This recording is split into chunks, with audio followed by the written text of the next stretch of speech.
मेरी बहुत ही करीबी दोस्त जो यूनिवर्सिटी में ज़ेरे तालीम है, वो जब भी यूनिवर्सिटी से घर आती तो मुझसे मिलने ज़रूर आती। एक दिन मैंने इसे अबकरी का 2 अनमोल खजाना पढ़ने को दिया और साथ में ये भी ताकीद की कि सदकात देती रहा करें। अजीज़ा ने उन दोनों नसीहतों पर अमल करना शुरू कर दिया। अनमोल खजाने को कसरत से पढ़ा और सदकात देने का भी मामूल बना लिया। सदका देने का तरीका ये था, यूनिवर्सिटी जाने के लिए निकलती तो रास्ते में किसी बहुत मजबूर गरीब को कुछ पैसे दे देती। हॉस्टल में वॉशिंग मशीन नहीं थी, छठी के दिन किसी और जगह अपने हफ्ते भर के कपड़े धोने जाती।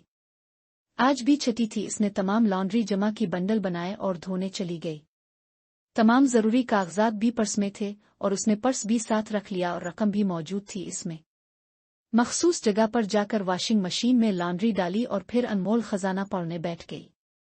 जब लॉन्ड्री साफ हो गई तो इसको निकालकर साफ पानी में धोना था, तो फिर सूरत अलम नशरहमातुल्लाह पढ़ना शुरू कर दिया। यूं अपना काम खत्म किया, कपड़ों का बंडल बांधे और वापस हॉस्टल पहुंचने की तैयारी की। इस दौरान वो बहुत ही थक चुकी थी। अस्सलामा पढ़ते हुए हॉस्टल पहुंचकर वो इस कदर थक चुकी थी, बेड पर आराम की गरज से लेटी तो नींद ने एला। 9 बजे के करीब मोबाइल की घंटी बजी तो फोन पर कोई कह रहा था कि फुला पते पर आकर अपना पर्स ले जाए।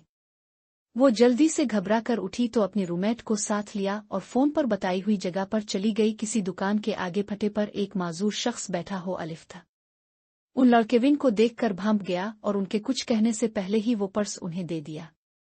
इसने वो पर्स ले लिया और माजूर शख्स से इसके तमाम जरूरी कागजात जो फिर कभी ना मिलने वाले थे, इतनी आसानी से अनमोल खजाना की बदौलत मिल गए। और उसने फिर अपने रब ताला का बहुत बहुत शुक्र अदा किया और फिर वुजू किया और जब तक इसे नींद न आई वो अनमोल खजाना पढ़ती रही।